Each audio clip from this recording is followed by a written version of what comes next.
Allahumma salli ala sayyidina Muhammad wa asghiri zalimin biwalimin wa akhrijna min bainihim salimin wa ala alihi wa sahbihi ajma'in.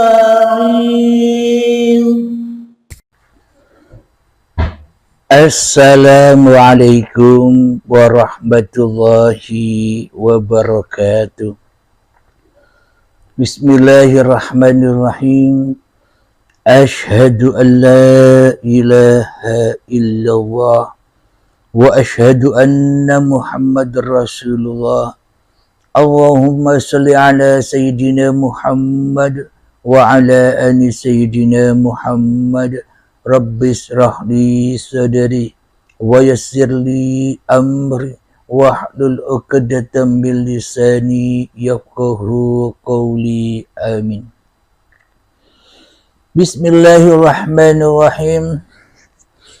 Salam hormatku, salam ta'zimku selalu buat para jamaah Uripi Allah dimanapun Anda berada, baik yang ada di dalam ataupun yang di luar negeri, khususnya untuk sahabat kita yakni Buya Ares dan Dik Doang yang kita tampilkan sekilas videonya. Semoga kita semua senantiasa selalu di dalam lindungan Allah Subhanahu wa Ta'ala. Amin ya rabbal alamin. Sebelum kita awali kajian di subuh Jumat berkah yang indah ini, marilah kita gemahkan di dalam nyawa, di dalam jiwa, di dalam hati, di dalam ruh, dan di dalam kehidupan ini dengan kalimah-kalimah thayyibah. Subhanallah walhamdulillah wa la ilaha illallah wallahu akbar wa la hawla wa la quwwata illa billahil aliyil azim. Sadaqallahul azim.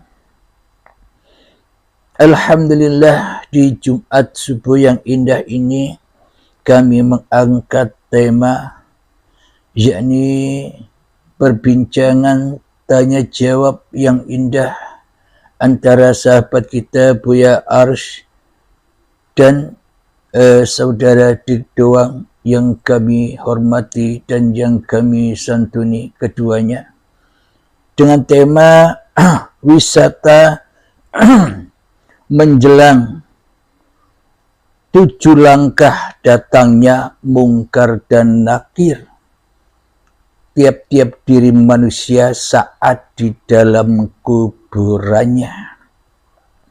Sadaqallahul azim. Raguan saya, katanya jenazah yang sudah dikubur lalu ditinggal 7 langkah oleh saudara-saudaranya, dia mulai didekati oleh para malaikat. Sementara ada yang seperti Buya bilang hancur lebur kena bom. Saat itu dia didatangi, atau saat dikubur dia didatangi, yang didatangi siapa nih Buya? Karena ruhnya kan sudah membara saat itu ketika dia dibom. Jasadnya atau ruhnya? Atau nafsnya? Ya, nafs itu sebenarnya Bang Dik, itu adalah, saya membahasakan mungkin lebih enak, energi. Energi. Jiwa bukan? Ya, nafs atau jiwa itu adalah energi yang tumbuh, yang muncul ketika ruh ditiup kepada badan. Maka muncullah namanya kuwah nafsiyah, energi jiwa. Jadi inti dari nafs itu tetap ruh. Tetap ruh ya. tetap ruh. Namun porsi nafs ini lebih banyak kepada jasad. Kepada jasad. Ya, tapi sumber energinya adalah ruh. Jadi ruh ditiupkan, maka muncullah lapisan energi yang kita sebut nafs. Lapisan ini langsung berhubungan dengan jasad. Nah, ketika jasad hancur, baik di tanah, itu kan sama. Kehancuran di tanah hancur juga, hancur di atas sama hancur juga, hancur di laut itu sama-sama hancur. Tubuh boleh hancur, tapi kan ruh tidak hancur. Karena tanah menghancurkan fisik, karena tanah itu fisik. Ledakan bom, ledakan pesawat, semuanya hanya menghancurkan fisik. Dimensi batinnya yang nafs tadi tidak hancur. Nah, ketika Allah meniupkan ruhnya, kita boleh sebut ini ruh nafsiyah. Ruh nafsiyah. Ruh nafsiyah ini kemudian ada yang dia bertahan energi itu selama hayat masih di kandung badan. Ada yang Allah sisakan. Itu kita boleh sebut ruh barzakhiyah. Ruh yang masuk ke alam barzakh. Nafsiyahnya juga, tapi nafsiyah barzakhiyah. Jiwa yang masuk ke alam barzakh. Sedangkan jiwa yang di alam kehidupan itu sudah hancur, ikut hancur bersama dengan tubuh. Tapi nafs ketika masuk ke alam barzakh itu sudah nafs yang masih disisakan Allah. Inilah yang kemudian ini mendetailkan apa yang saya bahas-bahas sebelumnya. Mungkin istilah ini baru kita keluarkan pada saat ini ya. Si nafs ini intinya juga sama, dia tetap adalah ruh. Jadi boleh kita sebut ruh an-nafsiyah. Sedangkan yang ditiupkan pertama kali itu namanya ruh al-amriyah. Ruhul amr. Amr, perintah Allah. Jadi dia ketika tubuh kita sekarang yang ada di Bangdik itu namanya nafsiyah atau ruh nafsaniyah. Ya. Ruh nafsaniyah ini Allah sisakan energinya untuk di alam barzakh. Di alam barzakh. Inilah yang kemudian ditanya, yang diberikan kebahagiaan, yang diberikan siksaan. Dan ditanya malaikat. Jadi dia itu intinya tetap ruh. Jadi dengan 7 langkah setelah saudara-saudaranya pergi dari makam itu, istilah itu untuk apa? Itu cuma ungkapan aja. Ungkapan menunjukkan waktu. Jadi kalau saya buat ilustrasi Bang Dik sebelum sampai ke sana, ruh yang inti kemudian memancarkan energi nafsaniyah. Nafsaniyah ini ada 2 pancarannya, 2 lapis. Satu yang terdalam, ini bertahan ketika orang mati. Ada yang bagian terluar, ini hancur ketika jasad hancur. Buya. Jadi kematian itu ada 2 versi. Kematian versi manusianya, kematian versi hawa nafsunya, ya mati secara badaniah, mati secara syariatnya. Itulah kematian di sisi versi manusianya. Akan tetapi yang dikatakan Allah di dalam Al-Quran tentang babakan kematian ini bukan mati raga manusianya. Akan tetapi yang mati itu jiwanya, yang mati nyawanya, yang mati rohnya, yang mati hidupnya. Kenapa? Karena manusianya yang merasa berhak atas nyawanya, manusia berhak atas jiwanya, manusia berhak atas hidupnya, manusia berhak atas hatinya, manusia berhak atas rohnya, seolah-olah semuanya dihak pateni oleh manusianya.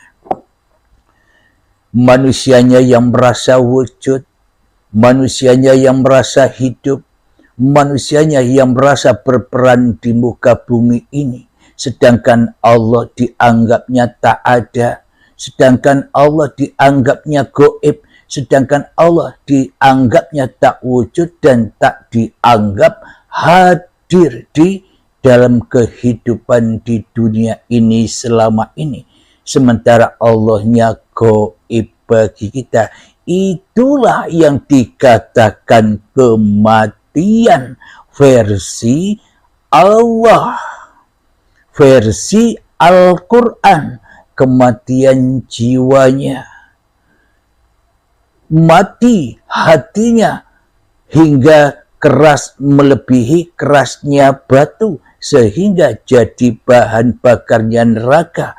Badan-badan yang diaku-akuinya dan hidup serta kewujudan yang diaku-akuinya selama ini menjadi bahan bakarnya neraka jahanamnya sendiri-sendiri. Karena itulah langsung manusia dibakar, diazab, disiksa di dalam kuburannya.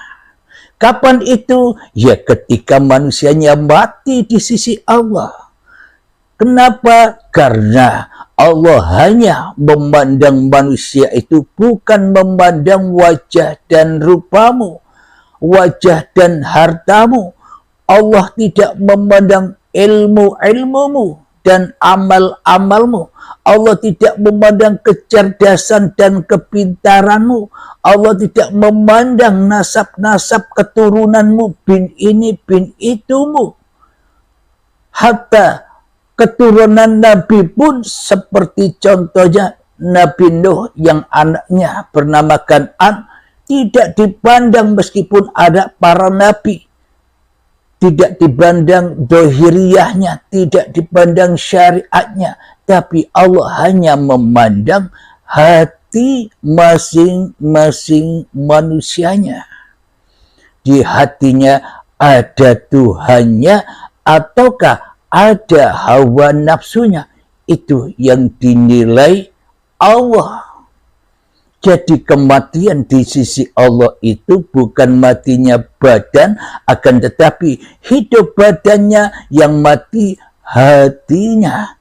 Tidak menyadari bahwa yang wujud hanya Allah, sedang makhluk termasuk dirinya sebenarnya tak ada, gaib. Adam itulah manusia yang sesungguhnya, hakikat sejati diri manusianya yang sesungguhnya.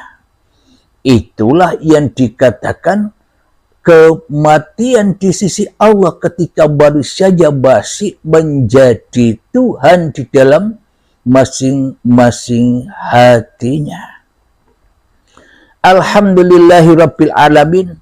Sungguh indah percakapan atau tanya jawab antara sahabat kita yang kita cintai, yakni Buya Arsy dan Dik Doang, yang mana mengunggah atau menanyakan bagaimana kedatangan malaikat mungkar dan nakir ketika para pengunjung, para pentakziah meninggalkan kuburan sebanyak 7 jangkah dari meninggalkannya. Apakah benar malaikat mungkar dan nakir datang?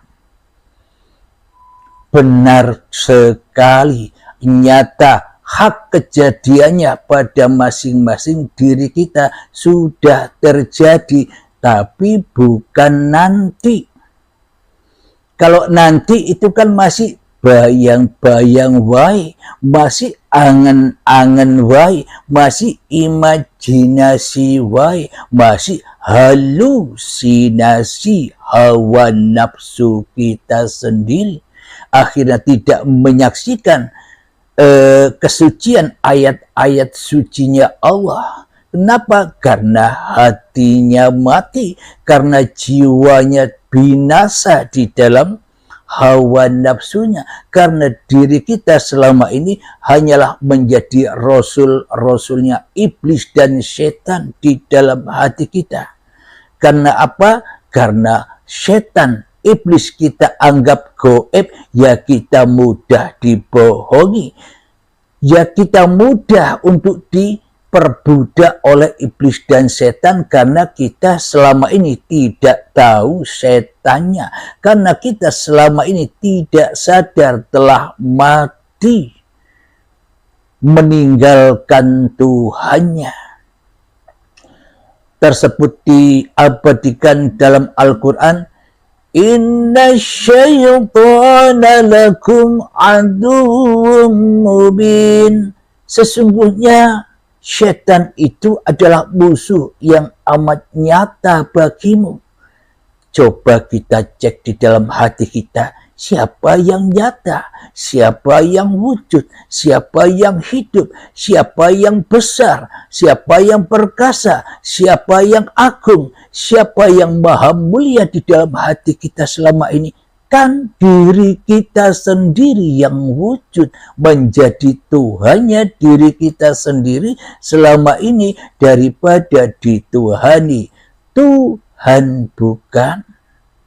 Nah, itulah yang dimaksud kematian itu di sisi Allah. Alhamdulillahirabbil alamin. Kapan kita mati itu? Jadi kalau belum berbaiat tidak tahu kapan dirinya mati. Tapi kalau sudah berbaiat, ia sudah tahu dengan pasti kematian dirinya, bahwa yang wujud hanya Tuhannya. Bismillahirrahmanirrahim. Hakikat dari ayat-ayat Al-Quran yang diceritakan itu bukan dongeng-dongeng belaka, bukan cerita-cerita makhluk belaka.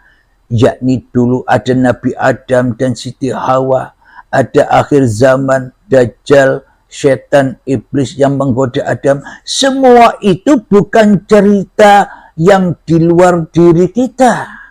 Kita selama ini menganggap Al-Quran sebagai dongeng-dongeng yang tak berguna saja, sehingga kita terlena dari membaca ayat-ayat Tuhannya. Jadi Al-Quran ini hak, maknanya kejadian apapun yang ada di dalam Al-Quran itu sesungguhnya adalah kejadian setiap diri manusia. Manusia pernah jadi Adam dan Hawa, manusia ia jadi malaikat, manusia ia jadi iblis, manusia ia jadi nabi, manusia ia jadi berbagai macam hayawan dengan sifat-sifat hatinya. Manusia pun juga jadi tumbuhan, manusia jadi langit, jadi bumi. Semuanya itu terangkum alam semesta ini kepada masing-masing diri kita, karena kitalah al-insanu sirri wa ana sirruhu. Manusia adalah sebuah rahasia dan akulah rahasia di balik manusia itu. Karena adanya diri kitalah maka terwujudlah segala sesuatu. Karena wujudnya diri kitalah sebagai manusia maka terwujudlah, terciptalah langit, bulan, bintang, matahari, bumi, gunung, lautan, hutan, manusia, hayawan, tumbuhan, dan sebagainya. Apapun yang kita saksikan dan apapun yang kita lihat selama ini yang ada di luar diri kita, yang wujud di luar diri kita. Karena kita selama ini mati hatinya, ya kita bermain-main saja di luar diri. Karena kita selama ini mati, ya di luar hati, hatinya, jiwanya, nyawanya, hidupnya jadi kuburan. Kuburan gelap gulita, karena selama ini kita tinggal keluar dari diri. Kita hanya nonton bioskopnya saja tanpa kita menghiraukan filmnya, tanpa kita menghiraukan hakikat diri sejati kita yang mati dikubur sehingga jadi hantu, sehingga kumpul dengan iblis dan setan, sehingga diazab di neraka jahanam, diazab di dalam siksa kuburan bersama iblis dan setan. Kenapa? Karena yang jadi setan, karena yang jadi iblis kan diri kita sendiri. Nah, jadi sejak kapan sebenarnya hakikatnya yang sesungguh-sungguhnya kita mati? Sejak datangnya detik-detik akil balik, itulah Adam yang dulunya tak ada, Adam yang dulunya di dalam surga, kemudian bersama sang Hawa, ibu Hawa, maka Hawa muncul tertarik dengan pohon atau kayu yang disebut kayu khuldi. Maka digodalah Hawa dan Adam untuk memakan kayu yang sebenarnya sudah diperingatkan oleh Allah. Adam dan Hawa, kau bebas makan apapun di dalam surga itu, bersenang-senanglah, tapi jangan coba-coba dekati pohon ini. Bila kau mendekati pohon ini, maka kau termasuk orang-orang yang zalim. Apa yang dimaksud pohon ini? Apa yang dimaksud kayu ini? Apa yang dimaksud pohon khuldi sejatinya? Kayu khuldi sejatinya. Jadi iblis dan setan menggoda Adam dan Hawa supaya makan buah khuldi, kayu khuldi. Supaya apa? Supaya hidupnya langgeng, tidak mati-mati. Sehingga Adam dan Hawa akhirnya terbujuk rayu oleh iblis dan setan untuk memakan buah khuldi. Dan ketika Adam dan Hawa mengkonsumsi buah yang terlarang itu, kayu yang terlarang itu, maka terbukalah kedua auratnya. Maknanya bagaimana? Ketika manusia datang detik-detik akil balik tiba, seusia TK 5 tahun sampai 7 tahun, saat itulah kita seluruh manusia mulai menyadari, kita merasa, oh hidup ini hidupku ternyata, oh badan ini badanku ternyata. Saat itulah detik-detik akil balik tiba, kita makan buah-buah yang dilarang untuk dimakan, yakni makan buah kehidupan, makan buah badan, dan makan seluruh amal-amal yang dilakukan di antaranya, antara hidup dan badan, sholatnya, ibadahnya, ilmunya, kepintaran, kecerdasannya, amalnya, pangkatnya, jabatannya, kekayaannya, ketampanannya, kecantikannya, semua diakui sebagai milik kita. Itulah datangnya kematian yang hak di sisi Allah. Setelah kita mati, maka malaikat mungkar dan nakir selalu datang di dalam kuburan-kuburan jasad kita yang menjadi kuburan tempat kematian jiwa yang mati, hati yang keras melebihi kerasnya batu. Jadi yang dimaksud alam kubur, siksa kubur, kubur yang dimaksud di sisi Allah bukan kuburan-kuburan yang kita sangka sebagai kuburan selama ini, kuburan yang di luar, tapi kuburan yang di dalam, yakni badan-badan yang dari tanah yang mati. Inilah kuburan setiap manusia, sehingga manusia yang belum ada imannya disiksa, diazab terus. Oleh apa?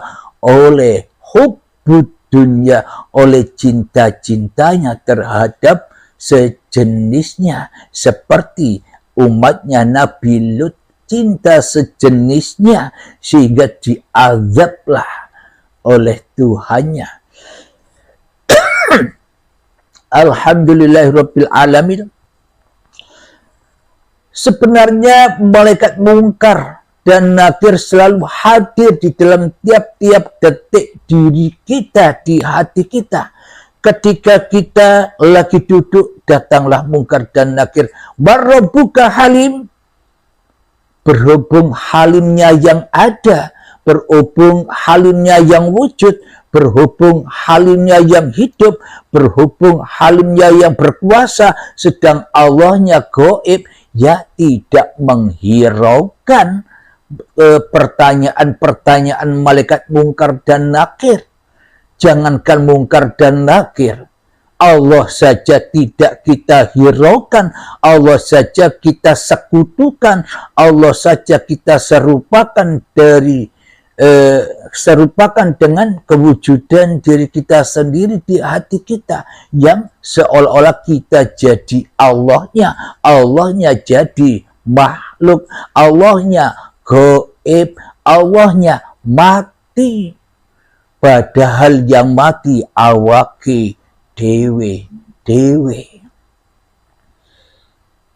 Jadi di dalam dudukku, berdiriku, berbaringku, mandiku, sholatku, ibadahku, agamaku, amaliyahku, dikiranku, duhaku, tahajudku, baca Quranku, sholawatanku, semua apa yang kita lakukan di dalam kehidupan ini penuh dengan kemungkaran, mungkar terus, fahsya wal mungkar. Kenapa? Karena yang jadi Tuhan masih diri kita, di hati kita, sedangkan Allahnya tidak ada, sedangkan Allahnya gaib, sedangkan Allahnya kita sekutukan, sedangkan Allahnya tidak kita hadirkan di dalam hati kita, kecuali yang kita hadirkan di dalam hati kita hanyalah iblis dan setan, hanyalah diri kita sendiri, hanyalah dajjal, hanyalah hawa nafsu kita sendiri. Jadi halimnya budak kupingnya, halimnya buta matanya, halimnya bisu mulutnya, halimnya picek mata hatinya, sehingga malaikat mungkar dan nakir menanyakan sejak datangnya detik akil balik sampai setua ini tidak digubrisnya. Kenapa? Karena tak peduli Abdul Halim kepada Allah, apalagi malaikatnya Allah saja tak diperdulikan kehadirannya, apalagi kehadiran malaikat mungkar dan nakir yang selalu menanyakan Barrobuka, Barrobuka, Barrobuka, begitu tiap detik per detik, tapi aku orang mudeng. Abdul Halim tidak mendengarkan, Abdul Halim tidak menyaksikan ayat-ayatnya Allah di dalam hatiku. Karena selama ini di dalam hatiku hanyalah selalu dan selalu memandang ayat-ayatnya iblis dan setan, ayat-ayatnya hawa nafsu dan dajjal saja, yakni cinta pada yang selain Allah, terbenam, tenggelam di dalam dunia, kelelep sehingga keringatnya di dalam al-barzah menenggelamkan dirinya, sehingga pengap mati hatinya, terkubur dengan dunia, dengan harta korun. Itulah kisahnya Abdul Halim dan kisahnya kita semua yang selama ini sebenarnya sudah mati di sisi Allah, meskipun kelihatannya hidup, tapi bagi Allah kita ini mati. Kenapa? Karena kita selama ini mentuhankan diri kita sendiri di hati kita daripada mentuhankan Tuhan. Mari kita buka ayatnya. Sebelum kita buka ayatnya, sebelum kita baca ayatnya, marilah kita belajar menghening-heningkan diri kita di hati kita, supaya kita lekas bangkit dari alam kubur ini, lekas bangkit dari mimpi-mimpi di dunia ini. Bismillahirrahmanirrahim. Mengheningkan cipta mulai. Silahkan hening-heningkan, tenggelamkan, gelap-gelapkan, sunyi-sunyikan, adem-ademkan dirimu di hatimu, sehingga nyatalah uripe Allah.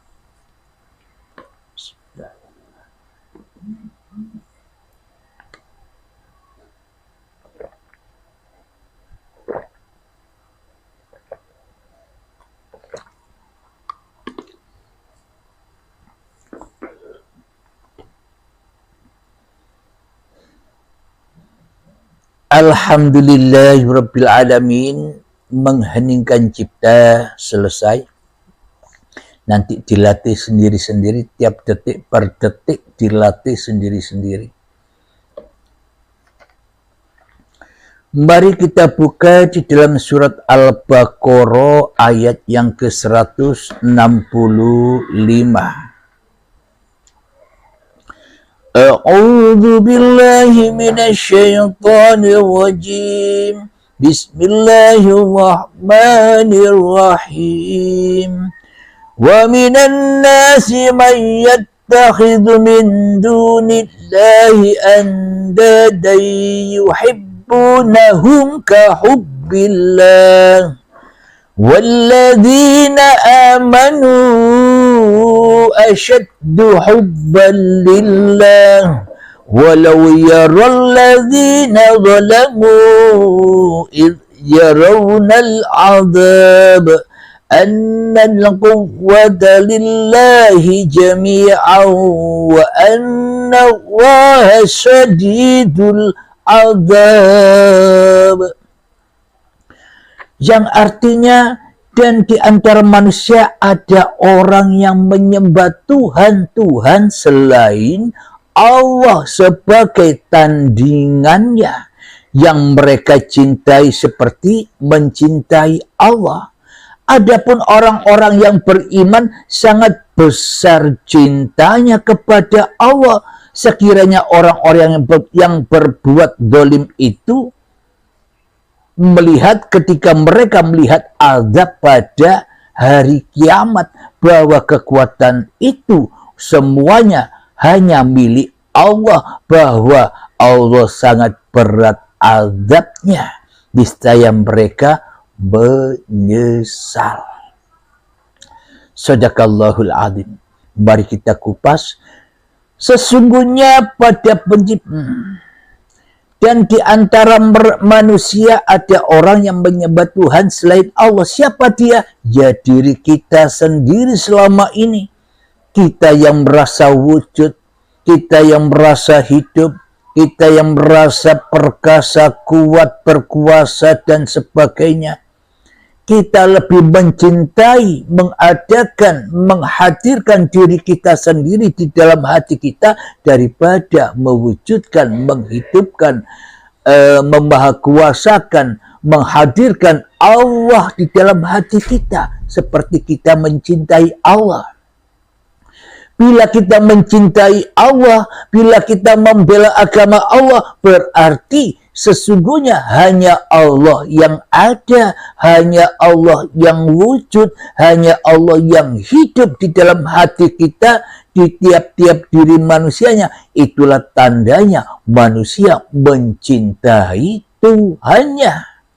Akan tetapi apa aplikasi kita selama ini? Yang wujud diri kita, yang hidup diri kita, sedangkan Allahnya tak ada, Allahnya gaib, Allahnya tidak hadir. Itulah bukti yang sangat amat nyatanya bila kita selama ini telah mengadakan Tuhan selain Allah. Hawa nafsu kita pertuhankan, badan kita pertuhankan, cinta-cinta, cipta-cipta, cita-cita dunia kita pertuhankan, sehingga sudah banyak berhala-berhala, sudah banyak arca-arca yang selain Allah di dalam hati kita selama ini. Itulah bukti bahwa kita menanding-nandingkan Tuhan dengan segala sesuatu dan menanding-nandingkan Tuhan dengan diri kita di hati kita. Sudah sadar apa belum? Itulah yang dikatakan kematian. Maka setelah mati diazab diri kita di hati kita dengan apa? Ya dengan apapun yang kita cintai. Diazab dengan hawa nafsu kita, diazab dengan api-api dunia yang kita cintai, yang kita kumpul-kumpulkan, sehingga membutakan mata hati kita kepada Allah sang pencipta diri kita, sehingga diri kita pun tak bisa buta untuk membaca, untuk menyaksikan ayat-ayat Allah. Itulah azab, itulah kita sudah didatangi tiap detik per detik oleh mungkar dan nakir, yang mana mungkar dan nakir itu pun juga rahasia Allah. Allah selalu menanyai kita, Halim, marrabuka, ketika kita duduk Halim, marrabuka, siapa yang mendudukkanmu? Dalam hatiku, aku yang bisa duduk. Engkau gaib ya Allah, enyahlah engkau ya Allah. Ya Allah, hati kita begitu selama ini tanpa kita sadari. Ketika aku sholat, Allah menanyakan lagi pada diri kita, marrabuka ya Halim.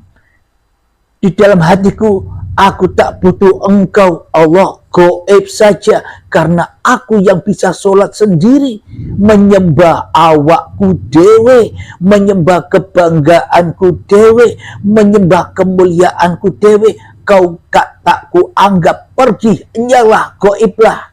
Hanya aku yang wujud di dalam hatiku. Kita selama ini begitu tanpa kita sadari. Ya Allah, begitu zalimnya diri kita. Ketika kita bersolawat-solawatan, Allahumma salli ala Muhammad wa ala ali Sayyidina Muhammad, juga ditanya oleh Allah, wahai Halim, marrabuka, di dalam solawatmu itu, kata Abdul Halim, enyahlah engkau Allah, gaiblah engkau. Yang membaca sholawat ini aku sendiri, yang berkuasa aku sendiri, yang berkalam-kalam aku sendiri, yang berkehendak dan yang berkeinginan untuk membaca sholawat aku sendiri, karena akulah yang Maha Esa, karena akulah yang mentauhidkan diriku sendiri di hatiku, karena akulah yang mengesakan diriku sendiri di hatimu. Enyah engkau Tuhan. Ya Allah, Tuhan sudah kita jadikan budak, Tuhan sudah kita jadikan makhluk yang tak ada, makhluk yang gaib. Sebenarnya kita selama ini ateis, tak bertuhan, termasuk saya sendiri. Kenapa? Karena tak ada Tuhan di dalam hatiku kecuali diriku sendiri, kecuali hawa nafsuku sendiri. Ya Allah, inilah yang kita buta selama ini. Mata hati kita buta. Kenapa? Karena sudah kebanyakan, karena sudah kena belduk-belduki dunia, kena debu-debunya dunia, hingga butalah mata hati kita akan Allah. Ya Allah, ya Rabbi, itulah kematian diri kita selama ini yang tanpa kita sadari. Jadi saudara kita berdialog dengan yang terhormat, yang kumuliakan, yang kutakzimi, Buya Arsy, yang ditanyakan saudara kita, sahabat kita Dik Doang, tentang bagaimana ketika datangnya mungkar dan nakir, ketika para pentakziah itu pergi dari kuburan si mayat. Sebelum itu saya jelaskan, marilah kita saksikan bahwa bagaimana mungkin mayat itu didatangi malaikat mungkar dan nakir. Coba hayati. Bagaimana mungkin si mayat yang sudah kembali ke surganya, al-jannatu tahta aqdamil ummahat, surga itu berada di bawahnya telapak kaki ibu. Bukan telapak kaki ibu ini surganya, tapi di bawahnya telapak yang dipijak oleh kita semua itulah surganya seluruh manusia. Dari surga Adam, dari tanah kembali ke tanah, dari Adam kembali ke Adam, dari tak ada kembali kepada ketiadaan, dari kegoiban kembali kepada alam kegoiban, dari alam baka menuju alam yang bako juga. Jadi begini, kematian yang sesungguhnya, kedatangan Mungkar dan Nakir yang sesungguhnya sudah dijabarkan dengan panjang lebarnya di depan tadi. Jadi sebenarnya mayat yang sudah mati itu di dalam Islam dilambangkan badan-badan yang mati. Kami logikakan, coba kita hayati bersama. Seumpama badan-badan Anda semua sudah datang syakaratul maut dan mati. Nah, ketika badan-badan Anda sudah mati, badanku sudah mati, ku angkat di atas meja, ku potong kecil-kecil untuk makanannya binatang buas seperti harimau atau buaya. Kira-kira ketika kita dipotong-potong mayat kita dan ketika dikunyah-kunyah daging-daging kita, badan-badan kita oleh binatang buas, harimau atau buaya, apakah kita merasa sakit? Apakah kita merasa tersiksa? Sementara kita tidak ada lagi. Sementara hidup yang kita akui sudah kembali kepada uripe Allah. Apakah kita bisa merasakan siksa-siksa itu? Coba logikakan. Contoh ketika kita tidur nyenyak. Tidur yang nyenyak. Ilustrasikan seumpama seluruh malaikat yang ada di alam semesta ini, seluruh manusia yang ada di alam semesta ini membawa parang semua di hadapan Anda, menakut-nakuti Anda, akan membunuh Anda. Karena apa yang ditakutkan manusia itu, yang super takut manusia adalah ketika dirinya mati, takut mati. Ketika kita tidur nyenyak, seluruh malaikat membawa parang, membawa pedang. Seluruh manusia membawa pistol, membawa bom untuk membunuhmu. Kira-kira kita waktu tidur merasa takut tidak? Merasa gelisah tidak?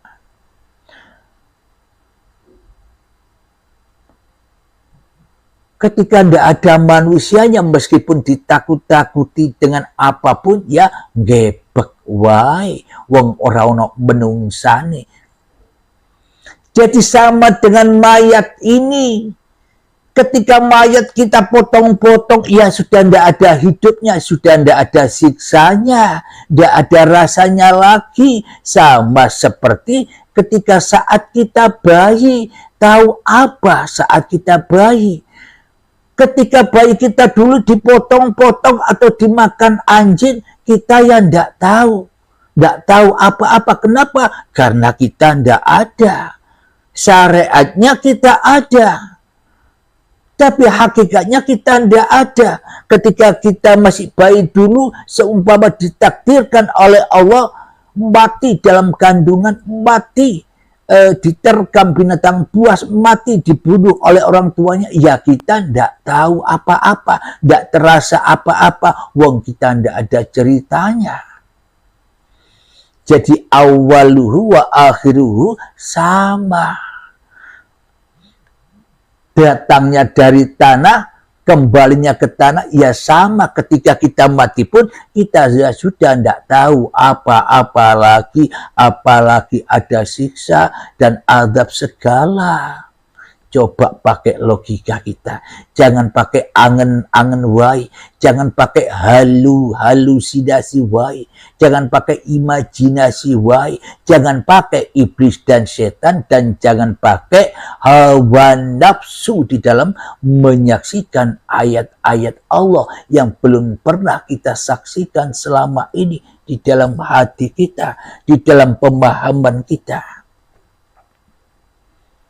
Bagi orang-orang yang tidak mengenal Allah, bagi orang-orang yang tidak mentuhankan Allah, bagi orang-orang yang tidak masuk agamanya Allah, agama pasrah, rela, ridho bahwa Allah hanya Tuhan, kita bukan Tuhan, di hati kita tidak ada lagi, yang ada hanyalah wujudullah, yang ada hanyalah la ilaha illallah. Saat itulah manusianya dibangkitkan dari kematian sejak detik akil balik hingga setua ini, dia lewat pintu baiat supaya Imam Mahdinya bisa berperang dengan Dajjal, memerangi Dajjal dan Ya'juj wa Ma'juj dan angkara murka, yakni memerangi awake dewe. Bila tidak dibaiat, bila tidak disucikan, ya bagaimana mungkin bisa perang? Bila kita di dalam kajian Uripi Allah ini masih merasa paham, yang paham masih hawa nafsunya. Bila tidak digurukan, bila tidak dibimbingkan sampai menuju taraf baiat, ya selamanya dibaiat oleh iblis dan setan, ya selamanya digurui, dimursidi, dibimbing oleh iblis dan setan. Akhirnya jadi tambah sombong, merasa bisa makrifat, merasa bisa jaga makrifatnya dewe-dewe. Alhamdulillahirabbil alamin. Jadi ketika di manusia sudah meninggal raganya, sudah dicabut nyawanya, sudah dikembalikan uripe manungsane kepada uripe Allah, maka sudah sucilah raga-raga ini, suci kembali dari awal yang suci, kullu mauludin yuladu alal fitrah, hingga inna lillahi wa inna ilaihi raji'un, semua dikembalikan kepada Allah ketika manusianya mati, dilambangkan dengan kain kafan putih. Itulah tandanya bahwa seluruh manusia, siapapun dirinya, ciptaan Allah, buatan Allah, digerakkan Allah, digelarkan Allah, siapapun manusianya, apapun agamanya, bila sudah dead, sudah mati, maka bangkitlah. Bangkit apanya? Allah menjadi Tuhan lagi, karena manusianya sudah tak jadi Tuhan lagi. Dilambangkan kain kafan putih, itulah tandanya manusia sudah suci kembali. Kalau sudah suci, mana ada siksa lagi? Wong asal dari surga kembali ke surga, wong asal dari tanah kembali menjadi tanah. Kelihatannya saja orang-orang yang melihat ada mayat yang busuk, yang dimakan oleh cacing-cacing tanah. Cacing-cacing tanah itu kan kelakuan hawa nafsu kita. Cacing-cacing tanah itulah solat-solat kita yang selama ini ujub, riya. Cacing tanah itulah yang selama ini ibadah-ibadah kita yang ujub dan riya. Cacing tanah itulah yang selama ini keberhasilan, kekayaan kita, harta kita, jabatan kita, pangkat kita yang ujub, yang sombong. Itulah cacing tanah itu. Cacing tanah menggerogoti hati kita. Kenapa? Karena kita selama ini tak sadar bahwa kita hanyalah seonggok tanah yang tak bisa apa-apa, ya disiksa terus oleh cacing tanah. Bukan cacing tanah yang dohir itu. Karena yang dituhankan selama ini hawa nafsunya, ya seolah-olah itu siksaan. Kenapa? Karena yang melihat diri kita sendiri yang merasa hidup dan merasa yang memiliki badan, sehingga kita ngeri. Ketika ada mayat busuk dimakan ulat, kita merasa ngeri. Kenapa? Karena kita merasa memiliki badan, dan seolah-olah badan yang dimakan cacing tanah yang kita lihat itu seolah-olah teraplikasi kepada badan kita, sehingga kita juga ikut ngeri. Padahal orang yang sudah meninggal, padahal mayat yang sudah tak ada hidupnya, terasa apa sih? Logika. Ketika Anda dicipta, kita dicipta asal dari tanah sampai kepada tumbuh-tumbuhan, diperjalankan lagi dari tumbuhan kepada buah-buahan, sayuran dan padi, diperjalankan lagi jadi sperma, sel telur, jadi gumpalan darah, gumpalan daging, menjadi janin, dan menjadi bayi. Apakah kita bisa merasakan sedih dan gembira saat itu? Wong kita tak tahu apa-apa. Wong kita bukan siapa-siapa, bukan apa-apa, tahu apa. Sama ketika badan sudah dikembalikan ke bumi di pemakaman ibunya sendiri, yakni bumi pertiwi, ibu kandungnya tanah ini ya kembali kepada surganya. Al-jannatu tahta aqdamil ummahat.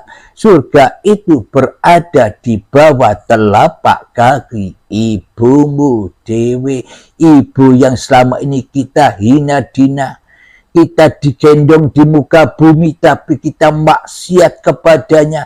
Tidak ingat bahwa kita ini hanya seonggok tanah. Kita merendahkan, menginjak-injak ibu kita, menginjak-injak tanah tanpa aturan dan tanpa akhlak. Kenapa? Karena kita menyembah iblis dan setan daripada menyaksikan Allah. Lanjut.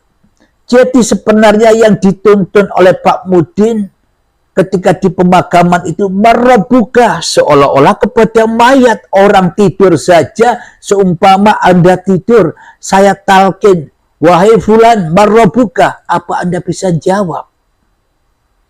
Apalagi mati. Coba pakai logika Anda, coba pakai akal fikir yang sudah diberikan Allah dengan rahmatnya ini. Jadi sesungguhnya yang ditalkin itu ya orang-orang yang mati sesungguhnya di sisi Allah itu siapa? Ya para pengantar jenazah, itulah mayat-mayat itu yang ditalkin, yang dituntun kepada Tuhannya, merebuka. Siapakah Tuhanmu? Sedang yang ditalkin ngakak-ngakak atau ketawa-ketawa sambil merokok, tidak menghiraukan. Pertanyaannya merebuka. Kenapa? Karena tidak bertuhan. Kenapa? Karena yang jadi Tuhan di dalam hatinya ya awake dewe, ya budek telinganya, ya buta mata hati kita selama ini, buta matanya, buta hatinya, sehingga tidak bertuhan. Jadi yang dimaksud manusia itu kedatangan mungkar dan nakir ketika begini.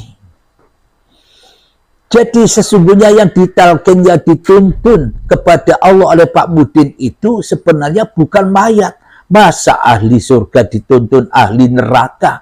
Masa orang yang melek dituntun orang buta? Jadi yang dituntut itu sejatinya diri kita yang mengantar jenazah ini loh, yang mati di dalam kuburan badan-badan ini.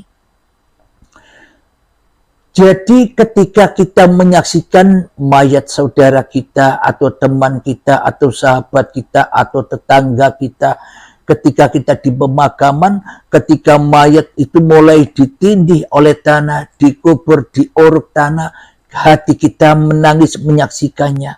Seolah-olah kita kapok bermaksiat. Seolah-olah kita taubat dari dosa-dosa yang kita lakukan selama ini. Ya Allah, sebentar lagi aku akan begitu. Aku takut ya Allah, aku hanya berlindung kepadamu.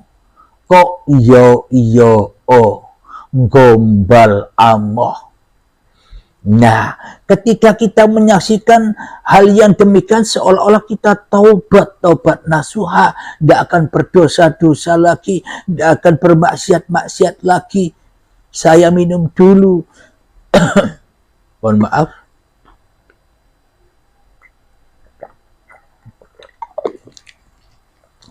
Jadi saat itulah kita ditunjukkan dosa-dosa, betapa besarnya dosa kita.